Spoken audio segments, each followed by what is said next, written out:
everybody. Thank you all so much for coming on our first, hopefully annual couples retreat, if they let us come back. It is my honor and privilege to bring you our prior pastor, our dear Bishop John Dolan. Give him a really welcome round of applause for coming down.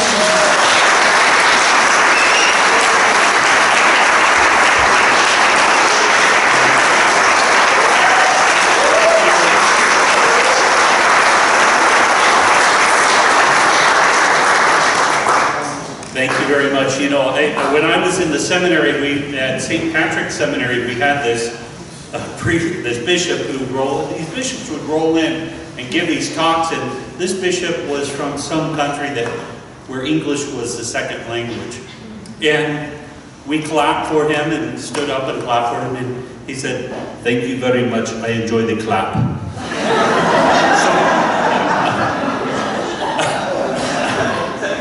All different.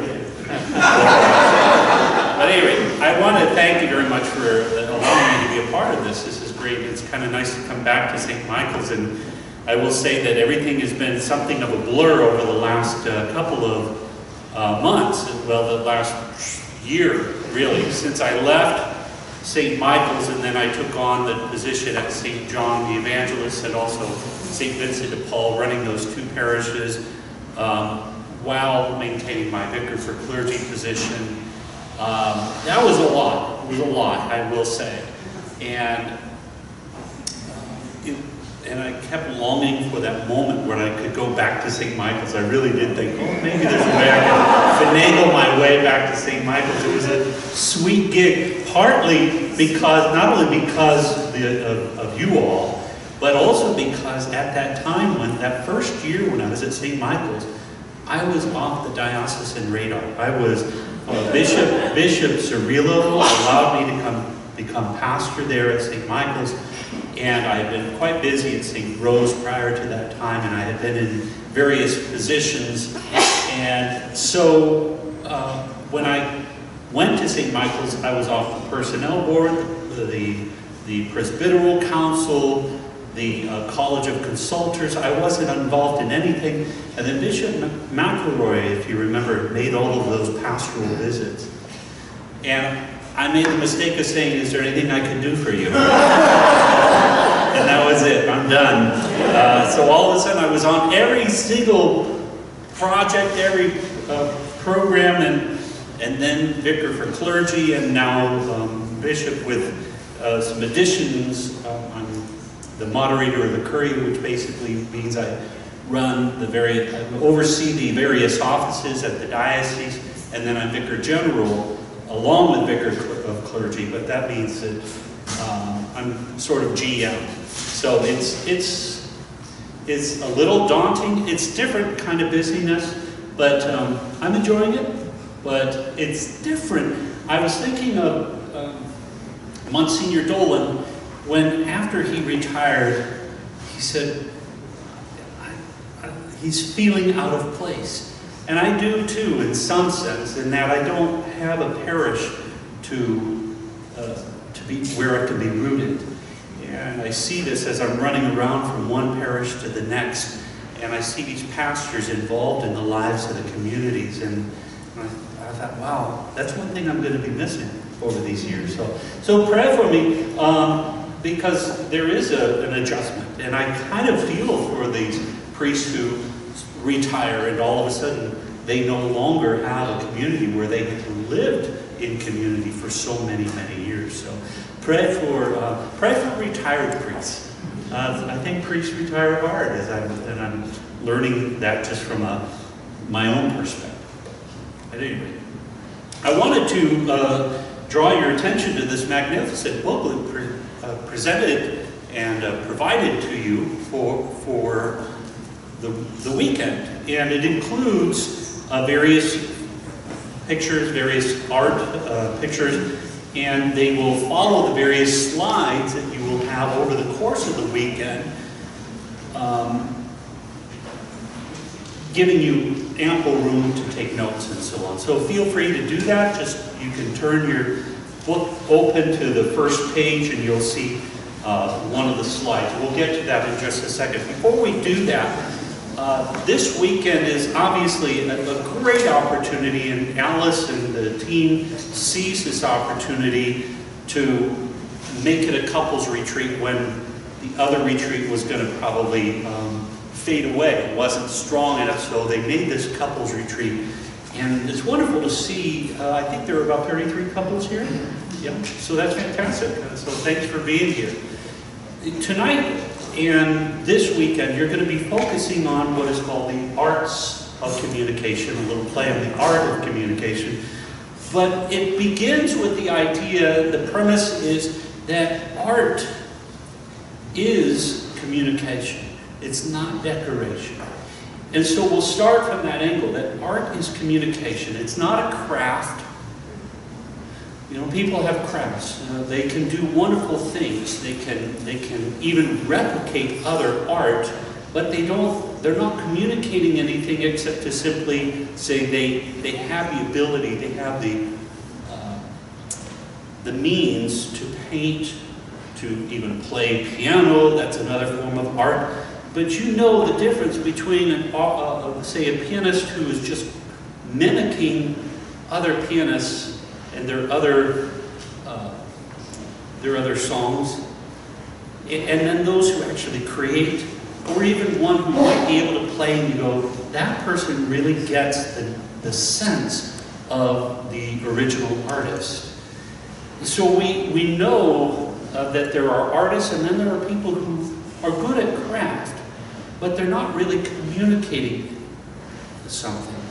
So as you look here in this room, you're going to see, say, a colored wall. That's not art, it's paint. It's somebody has the ability, there's a craftsman who is able to paint that wall. You might be able to see, well, the American flag is not necessarily, it's a symbol. It obviously is some kind of a symbol, but it's not art in the fullest sense. And art itself is a vehicle for communication. So we want to start with that premise, that art is communication, it's not decoration.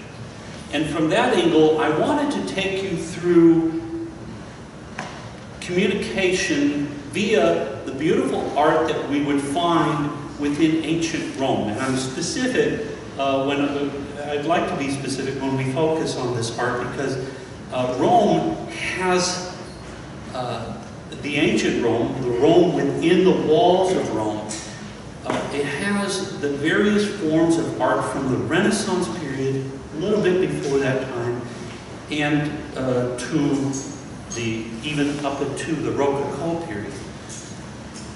What you find there within the walls of Rome is an example of communication, on how to communicate. And art can be a wonderful way to, it's a great vehicle for us to see how we can communicate effectively. So not only will it communicate something to you, but hopefully after this period you'll be able to see that art can actually inspire you as couples to communicate. Now I've given this in a couple of other sessions. I gave this in a brief there at the Principals Retreat some years ago, and I gave one to the teachers at St. Michael's. I've given it in other places. I'll be giving it in different places, but in essence it's the same message. Communication, whether it's political communication or communication within the lives of families or couples, if it's communication with businesses and owners of businesses and employees, it's pretty much the same. And what I want to do is bring you through these modes of communication. If art is communication, I want to bring you through these modes of communication so that you'll be able to apply those same modes to your own married life, or to avoid some of those forms of communication. So what I want to do is share with you that a reality that within the walls of Rome you really get a good sampling on how to communicate. And it begins with the early Renaissance, and as I said, it goes to the Rococo period. Early Renaissance, the Renaissance, the late Renaissance, the Baroque period, and then the Rococo period. And we're going to work our way backward. And the reason for that is to give you a sense of where the church was during that time, and how we lost the sense of true communication. And the church during that time was starting to divide. It was fragmented. And the church was doing everything it could to hold everything together, while the Reformation was happening in a big way and in various countries. So let's go to that first slide, and we'll have a chance to talk about the Rococo period, and then how we can look at the positive and the negative effects of each of these forms of art during that time. Are you with me with that? Okay. So the arts of communication, we'll go to the slide, there we go. So we call this the Italian Rococo, and it's very similar to other forms of Rococo. If you go to Vienna, you'll get a sense of the Rococo in a big way, or Bavaria, even parts of France. You'll see that everything is very light. It doesn't necessarily communicate anything. There is the Holy Spirit there, that's an image. And here, in the Italian Rococo, you would often have a lot of cherubs, a lot of angels. So if you look up in some parts of Rome, you'll see cherubs all over the place. In Vienna, you would see just a lot of white icing on the cake. It's almost too much. It's quite saccharine. It's like saccharine sweet. And what is it doing? It's during a time when the church was losing control. You already had King Henry VIII, and you had the split in England. You already had France, even though it was still with the church, it was loosely with the church and was running amok. It was quite, it was just running amok, we'll just say that. You had, in the form of art, it was losing touch with the beauty and the communication. On one side, you would have, say, the various King Louis in France, and they were very playful. And they had a lot of money, and they would waste all this money, and they would just cover up any problem. There's no problem, we're just having fun. King Henry, pretty much the same.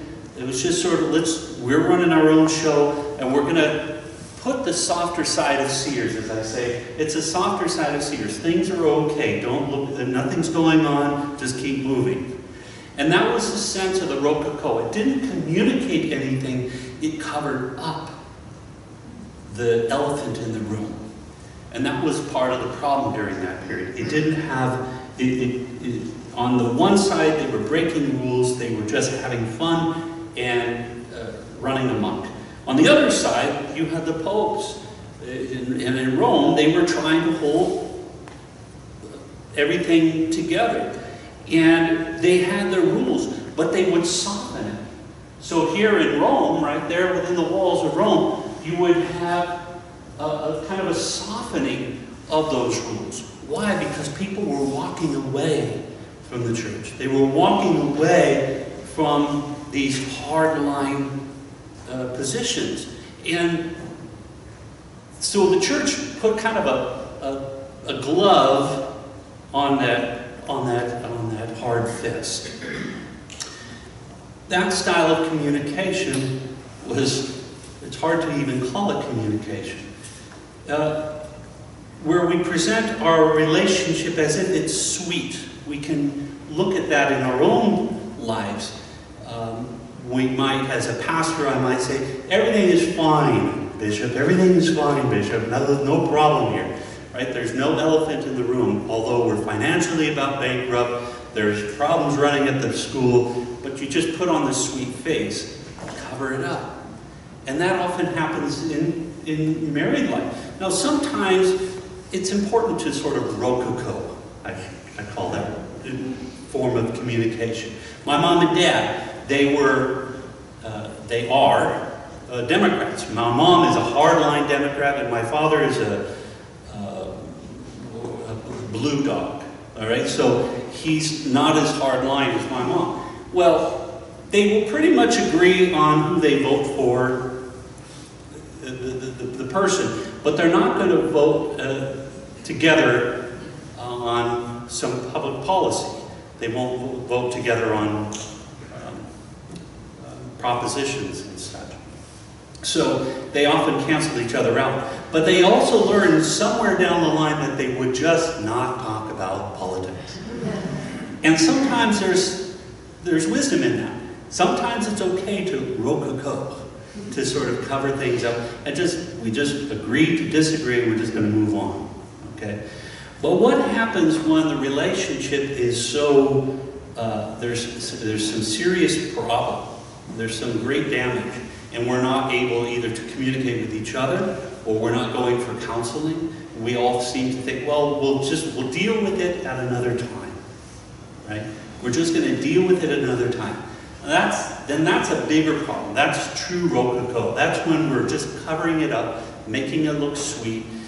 How often do you hear couples come to you at the last hour and they say, we're going to break up? And you say, well, you always seem to be fine. You were always smiling. You were at church. Everything was going. Yeah, but we had this problem, and we were afraid to tell people. That's rococoing it. And that's the problem. It becomes too late. Right? It can be a problem in the 11th hour. So remembering that art is communication and not decoration, we have to move quickly out of that rococo sense. It doesn't add anything to the general, certainly in the rococo sense, as far as the art is concerned, it doesn't offer anything. It doesn't communicate anything. It's just icing on the cake. But underneath, there's a problem. And sometimes we need to just address that, take off that icing, go back. So we are going to go back. We're going to go to the Baroque era. All right? There's Pam. All right. This is what we call, in the Baroque era, it follows a couple of pieces. If we went to the Renaissance era, you would have what is called Mannerism. And Mannerism is rather a straight up, straight down, or horizontal. It's everything is in perspective, and it follows a certain form, follows function, and all the rest. This is a lighter Mannerism. Baroque often did things on a vertical level. You'll see that? You see how it's sort of vertical? Now this is Bernini's, this is fantastic. If you haven't ever been to Rome, this is a must-see. It's absolutely gorgeous.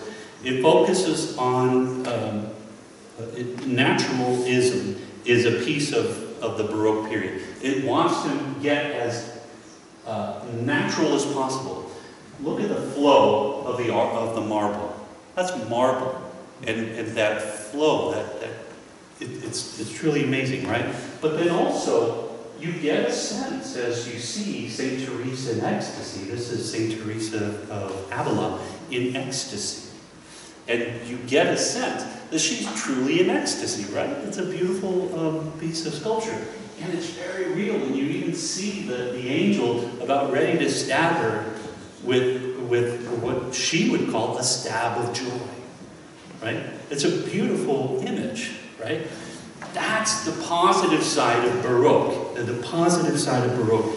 It's very emotional, and you get a sense right away where they're coming from.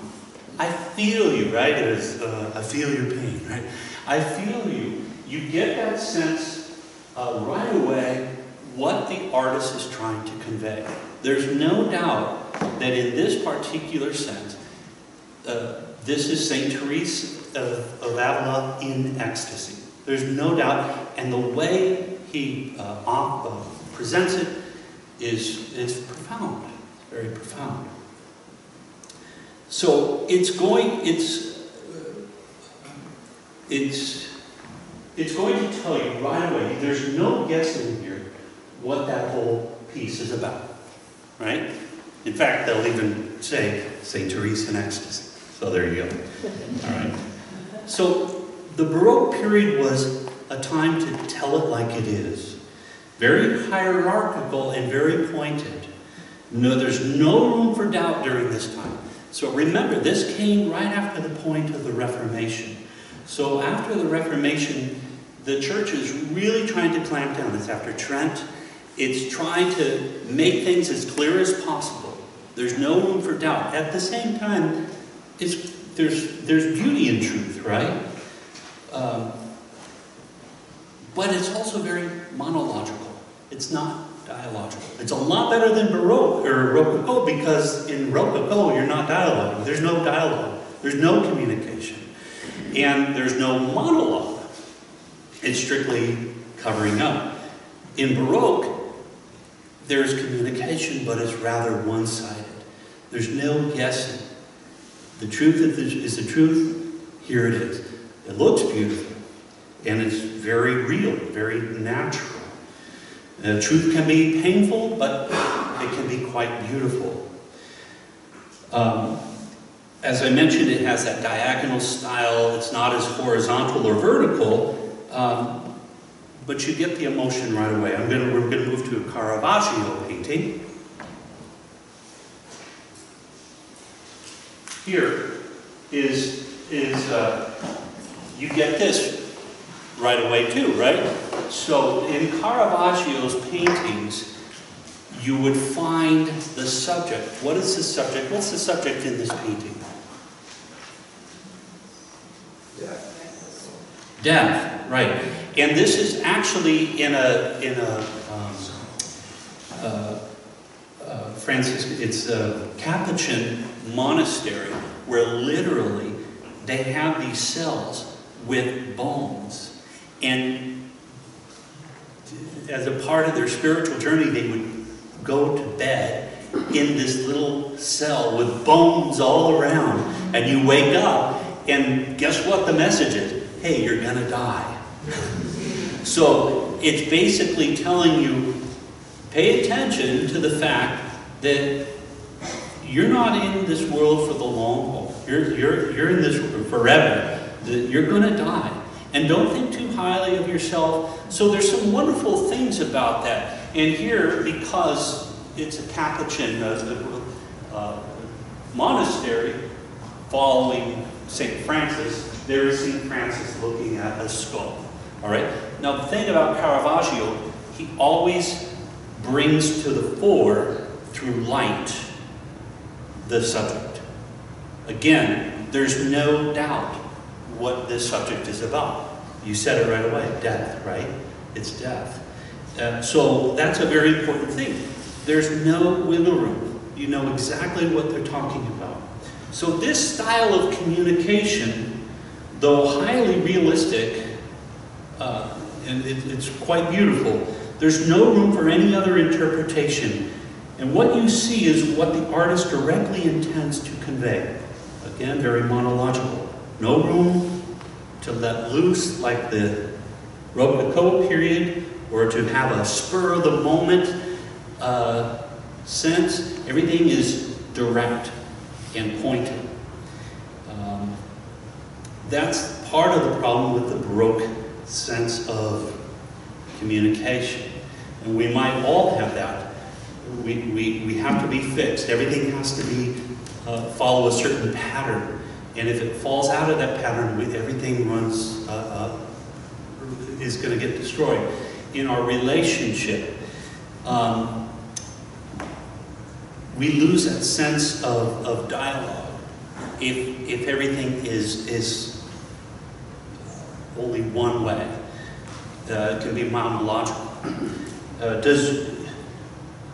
Doesn't leave room for dialogue, and you might ask yourself then, in your own relationship, is your communication in your married life, is your communication dialogical, or is it monological? Does it allow any room for conversation, true conversation, or is it often one-sided? You know, what's that old thing, you know, I'm tired talking about me, now it's your time to talk about me, right? It can be that kind of communication. I'm the subject of this whole relationship. No, we are the subject of the relationship. And we need to dialogue. It's not one-sided. All right, we'll move on to the next slide. So now we have what is called, this would be the Renaissance period. As I had mentioned earlier, you have Mannerism. So everything is going to fit in a certain place. You're going to see there's a group right here in the center, and then you see a few figures off to the left, and then a few figures off to the right. And everything sort of balances out, right? That's a part of Mannerism. Everything has its place. Everything is stylized. Balance between stillness and movement, however, is an important piece of the Renaissance period. So you would have, you get a sense of movement, right? You see that they're not just, it's not just still. It's not just static. There's a dance, a little bit of a dance, which is good, but it's not as vertical. It's all quite up and down, left and right. Here is a piece from Raphael, and in this piece, it's called the School of Athens, and it's within the Apostolic Signatura. So in Rome, just before you go into the Sistine Chapel, there is this Apostolic Signatura, and Raphael was commissioned to paint the whole room. The Signatura is the place, it's basically the place where all of the laws are signed off, or rather the judgments based on the law are signed off. So the tribunal final signature is signed off there. It's kind of the Supreme Court, okay? So you have on one side the philosophers, right? So these are the great philosophers, Socrates and Plato and Aristotle and such, and they're all thinking. This is a part of it's the School of Athens. And you can't have that, though, as far as Raphael was concerned, without the others. So you can flip to the next slide. And on the opposite side of that wall is this is the Eucharist, and it's the theology. So you have philosophy on one side, which was good, and the church needed that philosophy, but you also had to have theology. So there had to be something of a dialogue there between the two, but you couldn't just have people out there just thinking for themselves or creating their own philosophies without a sense of God.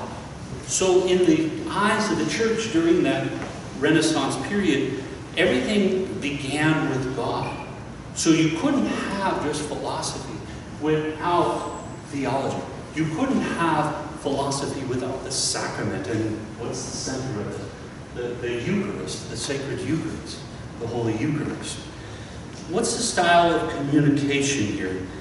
It takes on a formal, very logical format with premises and conclusions. Like any kind of logic, you have to have premises, and it leads to a final conclusion. In our world today, people are creating fallacy after fallacy when it comes to logic. Ad hominem arguments, primarily in blogs and tweets. You know, our president sometimes throws out these things that if he doesn't like it, he'll let you know it, right? And people will do that. They sort of throw out these tweets or these blogs. They may not like your ideology, even though your premises and your conclusions might be right. But if they don't like the conclusion, they'll throw you under the bus, which you can't do, of course, in a courtroom, right? Lawyers are politicians or philosophers as well. And you can't, if it starts to go to what they call the ad hominem argument, which is a fallacy where you're attacking the person versus the logic, even if it may not ring true, at least it has premises and conclusion, and you have to dialogue from that sense, from a very logical perspective, at least in the courtroom. But typically, we don't live in a courtroom, do we? typically we don't live in a world where everything has its premises and conclusions, where feelings have to be let out and you just want the facts. In your relationship, if all you ever talked about were facts, it would be pretty. It wouldn't be a very happy relationship, would it? So you have to have, feelings have to be allowed within this. You don't get that sense even in the Renaissance period. It's very logical with all the premises, with all the conclusions, with great theology, and everything always has to end up. You can't have one without the other. Everything always has to end up with God, right? Faith and science always have to lead to God. Philosophy has to lead to God. All of our dialogue and discussions have to lead to God, which is true. But we're also quite very human. And so dialogue does require patience and allowing the person to share his or her feelings and so on. So this period takes on that formal logic format. It's only logical that the church teaches it this way, for example. There's only one kind of truth which was challenged by the Reformation. There was one pope challenged by politics, Henry VIII and others. There's one center of the universe, later challenged by Galileo and just a few years later. But this idea is that everything, God put the church here in the center, and the sun went around the earth, and we were the center of the universe, which is very common to many cultures, right? If you go to Peru, the Inca culture believed that Cusco was literally, Cusco means belly button. It literally was the center. Athens, they thought, the Greeks, they thought that was the center of the world. And guess what? Rome thought the same, right? It wasn't that different. So when all of a sudden the center of gravity is challenged, when the center of the universe is challenged, everything starts to spin out of control. And so it was necessary for the church to say, no, this is true. And it's still valid in the sense that there is only one God. And everything does point to God. But we also have to be patient with that. We'll move to the next piece there. So here, even here. So what's your point? Right? The church is going to want to find out, what is your point? Now what we have here is a beautiful image. This is in Florence. It's in the museum there, and it's the angel Gabriel visiting Mary. Okay? Now if you look at this straight on, there's something awkward about Mary's right arm, right? Does it seem a little longer to you? It seems out of place, right? Doesn't it? It seems sort of out there. And also, what you don't see here on the painting, but that darker piece of the wing of the angel Gabriel, the darker piece right in the center, that was in the original painting. That was it. That was as far as that wing would go, which didn't seem right.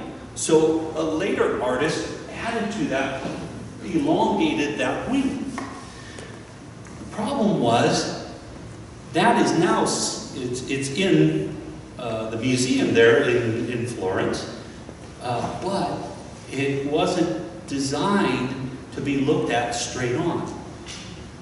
The one thing about Leonardo, Michelangelo, and even Raphael, everything was in perspective. Everything it had its premises and its conclusions. Everything was right on. And this painting was not designed to be looked at straight on. It was designed to be looked at from an angle. It was commissioned for a home, and when you went into the door and you looked off to the left, there was a painting. And so all of a sudden that arm became shorter from that perspective. So he was so brilliant that he was able to paint perspective not just from just by looking at it straight on, but he knew where that painting was going to be. And then the wing that little wing actually faded off. So if you were looking at it from an angle, it faded off and it fit perfectly. Isn't that interesting?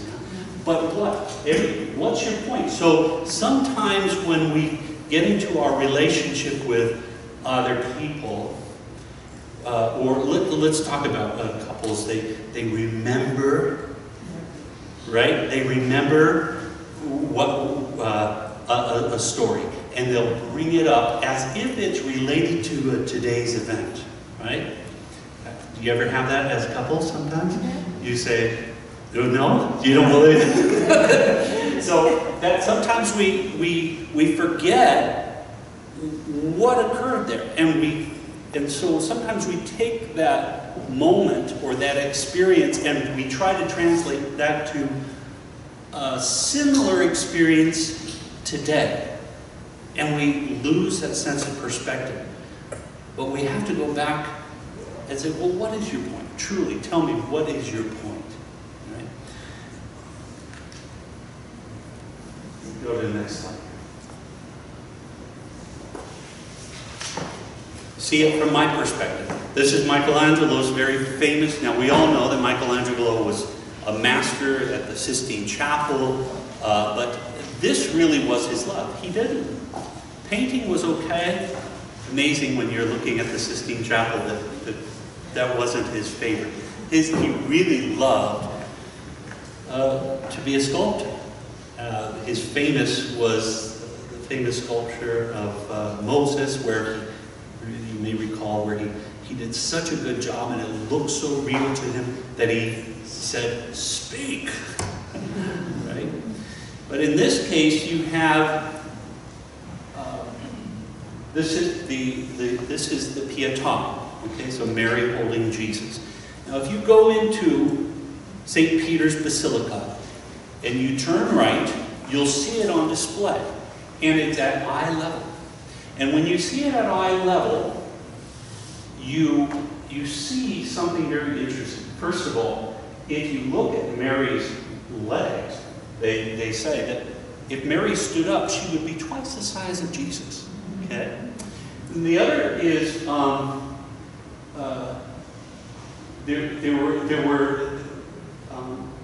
well, that was primarily the thing. So they said it didn't seem to be in perspective. No. Leonardo, Raphael, Michelangelo, they were always in perspective. These were mathematicians, very logical, and it came during a time when everything had to be in its place with premises and conclusions. But they also were theologians, and they were churchgoers, and they knew of the sense of the church at that time. And the whole thing was, remember, if you take something out of its proper place, it's going to look like it's out of perspective. This wasn't designed to be looked at as soon as you entered the room and turned to the right. This was supposed to be where, if you've ever been to the Vatican, you'll have Bernini's chair of St. Peter. Have you ever seen that? So if you're in the Vatican, if you're at St. Peter's, at the very back you'll see this chair of St. Peter with the massive Holy Spirit dove. Well, that is where the tabernacle was supposed to be. You'd have this massive tabernacle, and on top of the tabernacle, in this massive cathedral, basilica, you would have the Pietà. And the Pietà, in the old days, you had the altar facing the tabernacle. The tabernacle sat atop the altar. So you had the Pietà on top of the tabernacle, which stood atop of the altar. And from that angle, Mary is in perspective. She's not taller than Jesus when you see it from that perspective. And what you have here was St. Michael's beautiful way of showing that Mary, notice her left hand is in a point of resignation, right? And what is happening is Jesus is falling off of her lap. She's actually wearing a cope, which would typically be used for holding the host, right? The Eucharist. And what's happening? Jesus, the body of Christ, is falling off of that and onto the altar. So you get a sense of movement. Remember, it's in the Renaissance period, it's not just static, but there's a dance between movement and the stillness. And so here, Mary is letting the body fall. And so there's a flow, and the little coat is actually popping off, which is really interesting. So you get a sense of movement there. But it's beautiful because the body of Christ, which happens to be the widest portion, you don't see it here, but the body of Christ happens to be the widest portion of that whole thing, like the host itself, falls upon the altar. Pretty cool, right? These guys were not dummies. However, what may appear to be dynamic at one time may be lost over time, as I said, right? You can lose that perspective. We may take it for granted, especially if we fail to spend time before the other. We start to lose sense of the, I'm sorry, I've just moved ahead, way ahead. So up into the style of communication, it's okay to be dialogical, but it had better be logical. It has to have its perspective. Feelings may help to round out your perspective, but there had better be a logical perspective, up or down, right or left. Mannerism, right? It doesn't leave a lot of room for feelings strictly in the raw. There's no such thing as free composition. When I was in high school, we were taught it's okay to just write. Don't worry about any mistakes or errors or anything like that. Just write. Right? Free composition. That was an important piece. There's no room for that here. There's no such thing. You have to know exactly what you're going to do. And especially when you're working with marble. You can't just say, okay, we're going to chip away and see what comes. It doesn't work that way.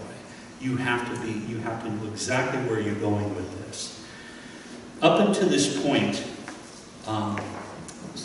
despite the change in styles, the Rococo and the Baroque and mid to late Renaissance periods, we've been focused on a form of dialogue that is very didactic and monological, ordered and logical. And there's only one point of view, and you need to understand it our way. It sounds familiar sometimes in our relationships and in our communication, or even lack thereof. It may not be dialogical, it might be quite monological. You gotta see it my way. But I don't believe Christian art, always conveyed this one-way perspective. In fact, there are many periods where Christian art invited us into the story of a form of dialogue. In the earliest Christian art, Christian images were often placed upon sarcophagi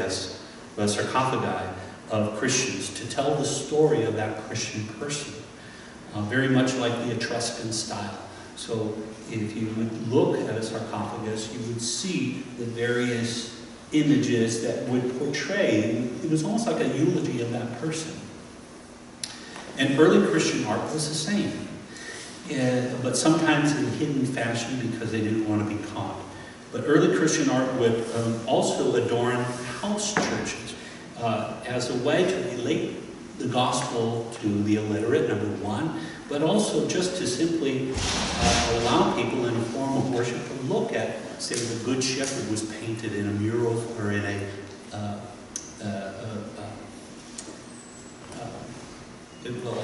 on the wall, or you'd find Jesus changing the water into wine. Okay, so these frescoes were out there on these small walls, and it was a way to engage people, allow them to see the gospel in living color. It didn't tell you how to think, which is interesting. It was just simply showing you. It just told you about Jesus. It was a pictorial evangelization. And in a way, it told others about you. I am a Christian, especially if it was placed upon your sarcophagus. After that, we move into what is called the Byzantine era. And there's the next slide is here. So how do I fit into your picture? Now this piece is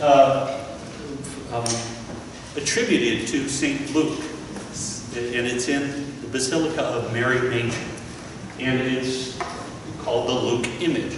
It was attributed to Luke because if you read the Gospel of Luke, you get a sense that Luke had a sense of Mary, or at least that's the tradition of the church. But there's no doubt that this was presented during the Baroque period, many, many, many years after the early Christian period. Doesn't matter. What is common to the Baroque period is that sense of icon, which is rather two-dimensional, right? It's rather flat, right? There's not a lot of depth to it. Why? Because they didn't have perspective. There was no perspective. Now, if you go to Byzantine churches or Orthodox churches or Eastern Rite churches today, you'll still see icons like this. Why? Because there's value in that. But one thing that this icon does not have is that third dimension. Do you know why? Because in iconography, you are the third dimension. You're a part of this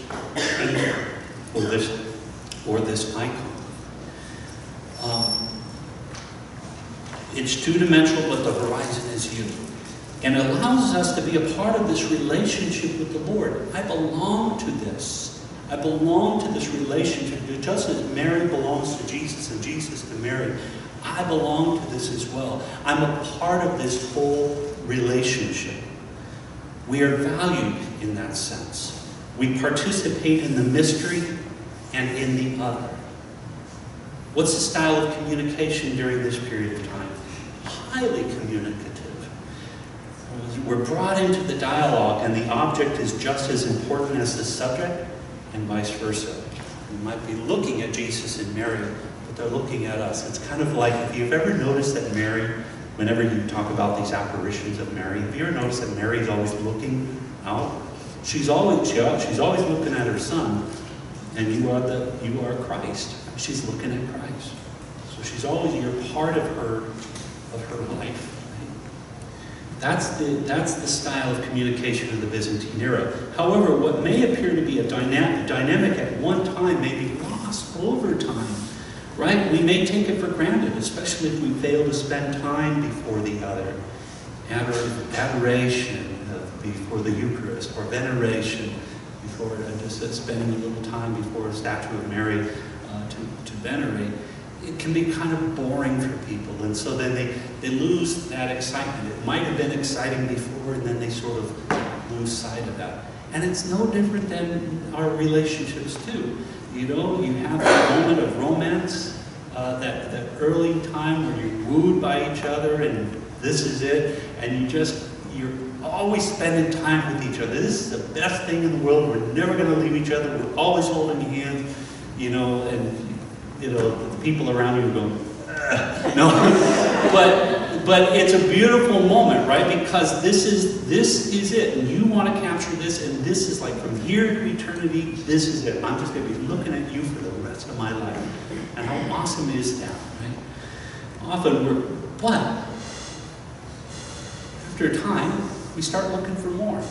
It's not like we're looking, you know, because the grass is greener on the other side, but sometimes it's rather static. And there is more to a relationship than just, you know, being in the bed together, you know, from midnight to the morning, or throughout the day, just spending time with each other. There's more to marriage than that. So we know that we shouldn't, but our human nature almost demands a communication on the go, right? Our work, our children, our travels keep us from living that rather monk lifestyle, where we're always going to be viewing the icon. It would be great to remain in this state, but it isn't always realistic. Eventually the honeymoon is over, and nevertheless it's important to spend that time with each other. Date nights, personal vacations, retreats. All of this is important, and it's a reminder that I value you. This is the most important thing. I value you. You're an important part of my relationship. move to the Gothic period. So after that period, because people were sort of drawn, the world was starting to expand. We were able to see the world from different perspectives. Now we were starting to discover new entities in the world, and because of that, we were seeing God in a whole new light. And one thing that Saint Francis offered,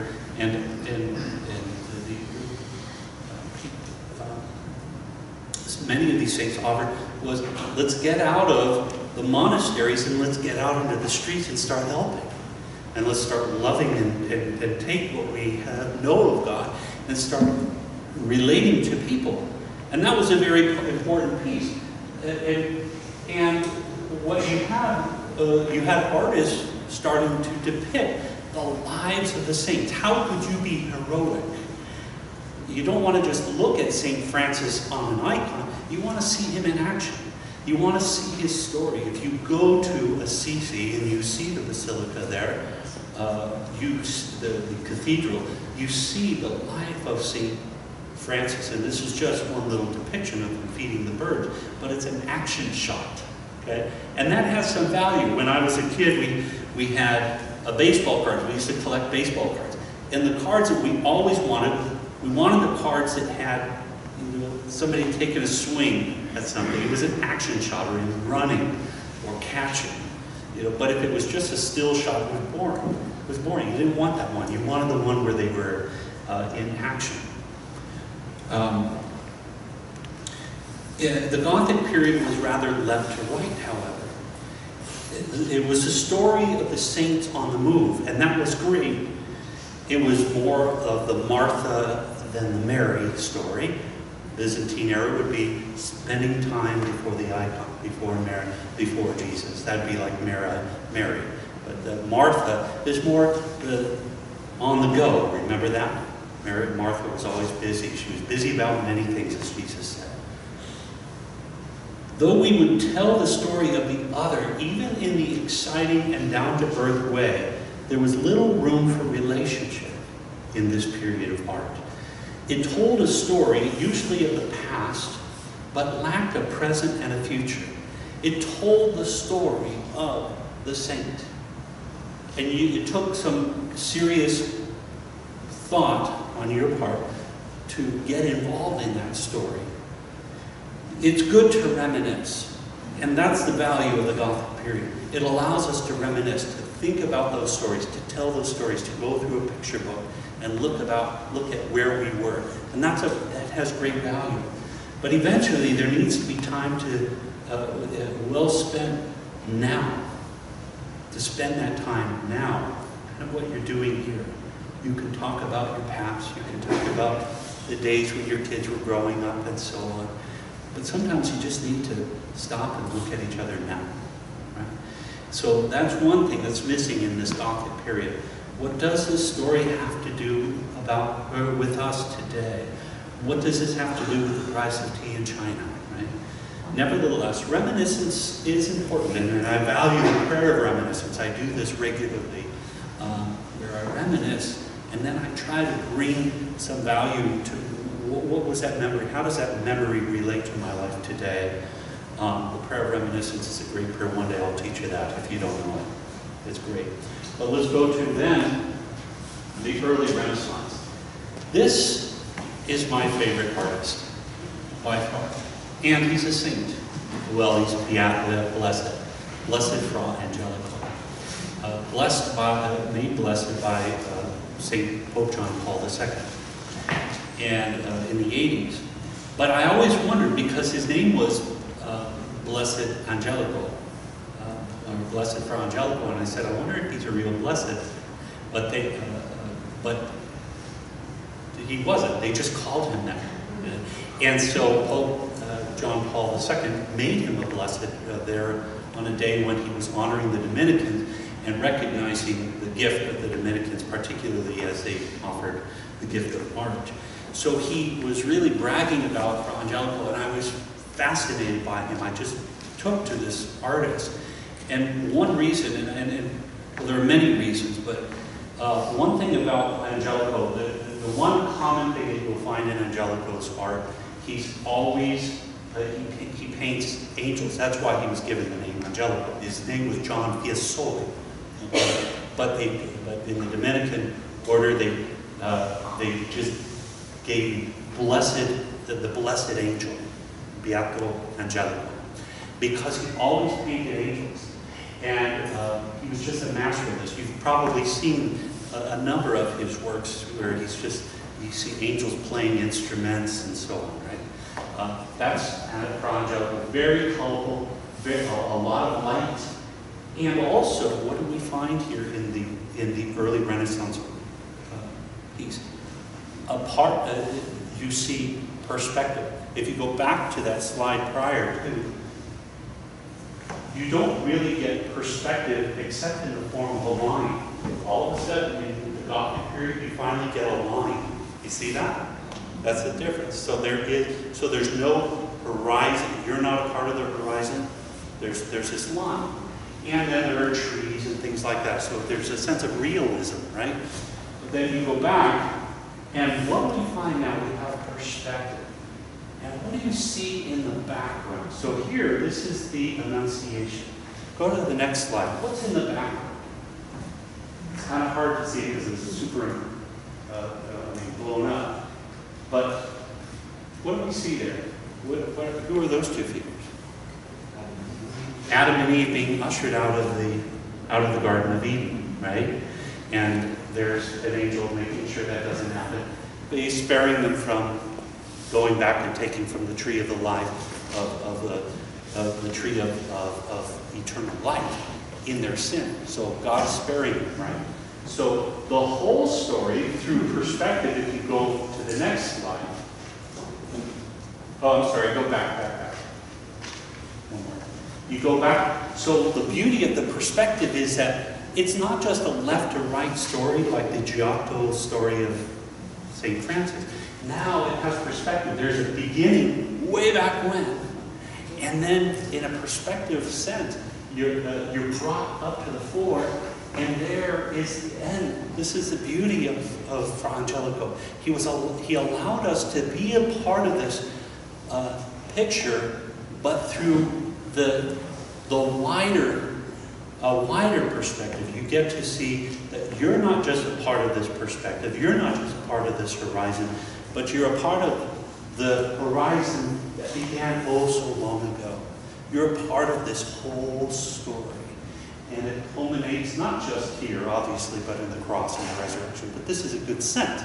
And that's what he's doing. Now, if you go to 2 slides again, next one. This is a really unique piece. Because what he offers is, you have the angel speaking. It's like a cartoon style, right? You actually see words, right? Now this is an unusual piece because he's saying, the angel, Gabriel, is saying something in Latin, and it's basically, what is he saying? Blessed, you will conceive of a child, and he will be called Emmanuel.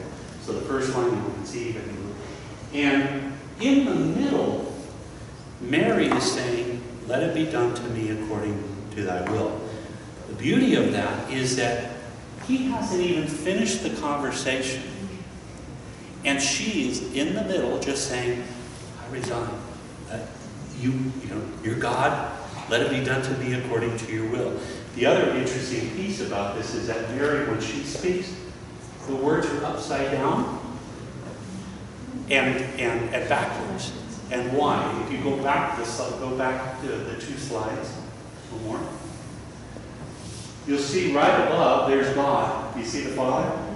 Okay? So she's speaking to God. She's not speaking to the angel. She's speaking directly to God because she knows that the messenger is not the angel, number one. I mean, that the messenger, that the angel is only the messenger, right? But she's speaking directly to God. And the other is, it seems to me, that she doesn't have to fully grasp everything. Although she does ask early, how can this be since I do not know man? But she doesn't have to grasp it. She just jumps right in and says, not in a straight upside manner, but in a kind of confused upside down manner and even backwards. Well, let it be done to me according to your will. I don't fully get it, but I'm a handmaid of the Lord. Right? And there's some beauty in that, that sometimes we may not get each other completely, but I'm in this for the long haul. I love you, and what I do, I may not get what you're trying to tell me. I may not be able to understand your feeling completely, but it doesn't matter. I'm in this for the long haul. And I'm just as much a servant as a partner for you. And I love you as you are. I may not get everything about you. I may not understand why you operate the way you do all the time, but I love you just as you are. Next slide. Oh, one more, keep going. Oh, yes, we'll go back. Okay, so that was it. Okay, now we'll go to the next one. The other piece of this, in any kind of relationship, we know that we can't do it alone. And Fra Angelico knew this. He had this magnificent thing that only he was able to. There were two things that he had. He had this piece where there's his dialogue. He's the only one who has saints and angels turning toward each other and conversing. It was called the heavenly dialogue. And they were constantly in conversation. About what? About the one true Word of God, the only necessary utterance of God, who is Jesus. You'll notice Jesus is the only one in the middle. There's Mary, who even turns her head to Jesus, right?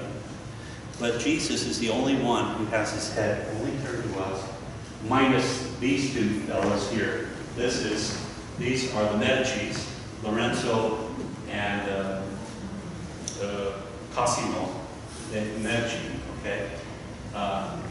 Which was very common for the patrons to have their face showing. But the others are in dialogue. The angels, the saints, everyone's in dialogue. The only one who is not is Jesus, because he's the single uttered Word of God that is eternal. The Alpha, the Omega, the beginning and the end. Nothing more needs to be uttered. Jesus is the Word made flesh. And every one of us talk about him forever and ever and ever and ever. So we're constantly in conversation about Jesus, right? But then there's a wonderful other piece to this. You'll notice this is it's called the altarpiece at San Marcos. It's in Florence. And this altarpiece, and of course everything's in perspective and everything lines up and it points to Jesus, doesn't it? Okay? But typically on every altar you would have a cross, and before the altarpiece. What's unique to this, next slide, is that this is actually incorporated into the painting. That was unique to Fra Angelico. We call that trompe-l'oeil, the trick of the eye. And the idea was that it was just, the cross is as much a part of this painting as everything else. And you can't escape the cross. If you want to talk about the heavenly dialogue, there is a cross that you have to endure. And in your married life, in your relationship, yes, it's good to have dialogue. It's good to talk about Jesus and his love, but it also requires cross every day, right? It's like the man who came out of the confessional and starts picking up his wife. Oh no, it was the other way. The wife was picking up her husband, like trying to lift the husband, and then the husband saying, "What are you doing?" She says, "The priest told me I have to bear my cross." But next slide. So it's incorporated. And yes, there is this dialogue, but the good news is that we don't have to go it alone. We can talk to each other. That's why you have this retreat. You can talk to counselors if ever there's any problem that you might have. Talk to priests. You can talk to the saints. You can talk to Jesus and Mary. You can pray together, which I always encourage. When you're married, don't pray just alone. Pray together. Right? The two became one. Right? But you don't have to do it alone. And you always have the cross before you as a part of this whole thing. With the help of God, there will always be crosses, but you'll always make it through. I love this piece of the early Renaissance. The perspective is important. It's encouraging you to be a part of the story on the move. You know me, but I forgive you. That's part of that early Renaissance. But then you get, and I'm trying to explain myself, even if I don't make sense to you. I'm still with you in the long run. I'm a servant of the relationship. We saw that with that beautiful image of Mary. We need each other, and we need others in our relationship. We can't deny this cross, as I said. It's always in front of us. We may even trip over it. We may even trip over that cross. But in the end, it's worth it. And in your relationship, you're here. Why? Because it's worth it. You're on this retreat. Why? Because it's worth it. You're on this retreat not only with each other, but with God, because you know deep down it's worth it. So I hope and pray that maybe over the course of these next couple of days, you'll have an opportunity to reflect on the art as an opportunity, as a vehicle for you to engage each other in good dialogue. We don't need to rococo each other with buried stuff. We don't need to baroque each other and get into this rather monological, you don't understand me and let me tell you how it is. We don't need to even be in that always logical way of life, that feelings often matter. We need to recognize that we all have, we're a part of a horizon, we're a part of the perspective of this relationship, and we have to value each other as we are. So hopefully maybe that offered you something in your, for a point of dialogue and communication over the course of this week. And I think that's it. And God bless you.